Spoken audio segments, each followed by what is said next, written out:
Hey YouTube, it's Arwen again. You're gonna see me this top in a couple of videos because I got to interview somebody today. I was interviewed by somebody today, and then I wanted to do my week 7 challenge for the YouTube Pagan challenge that's going on.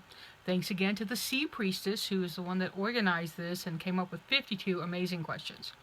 So this week's question is: how do you view sacred texts / mythology?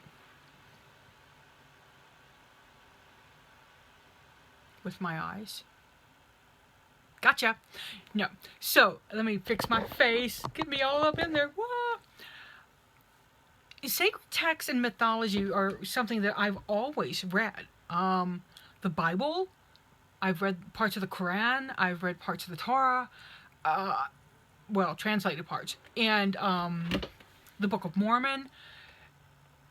Mythology, I actually competed in mythology contests when I was in high school.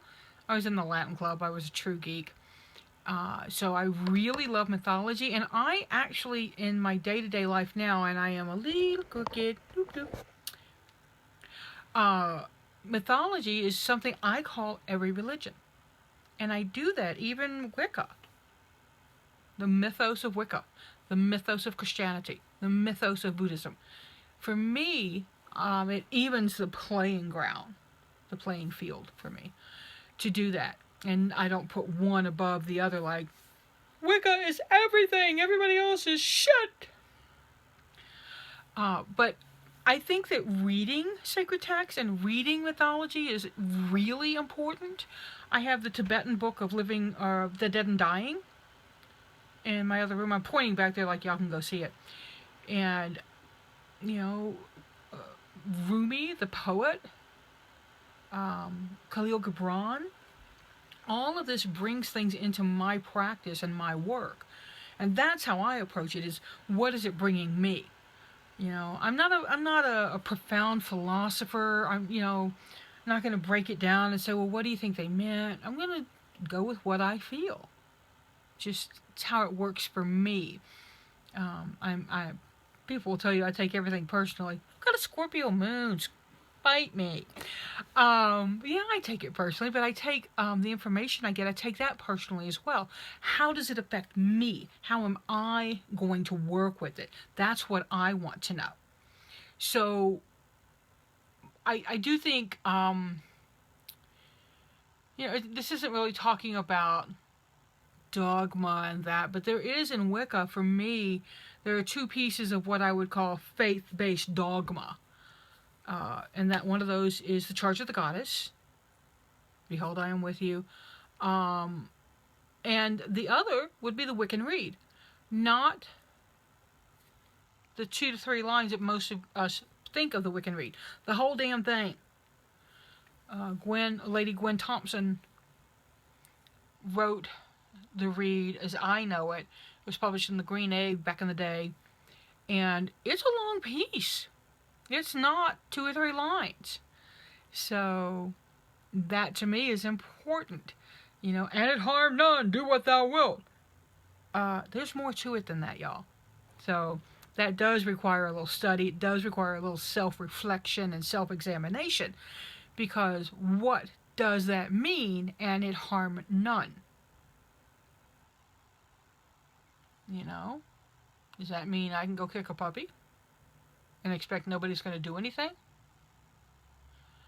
Does it mean I can go rob a bank? Probably not. So, how you integrate that into your life and your practice is what's important to me. Mythology, I do get tickled when I hear of people, having a circle and we invoked Demeter, Hades, and Kore. Well, how'd that little family fight go for you, buddy? Pay attention.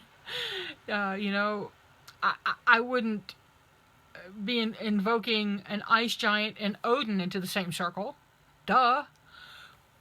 So mythology, in a way, it's a genealogy for us. It's ancestry for us to look at. It teaches us. and I'm rambling because I'm kind of poking around at this in my own head right as I'm talking to you. It's like, real Arwen. But yeah, mythology is important. It is to me. The mythology of where I live is important. I live in the Southwest. So one of the things that I love researching is thunderbirds. What were they? Who were they? Were they ancient aliens? Were they pterodactyls that were still living? What were they?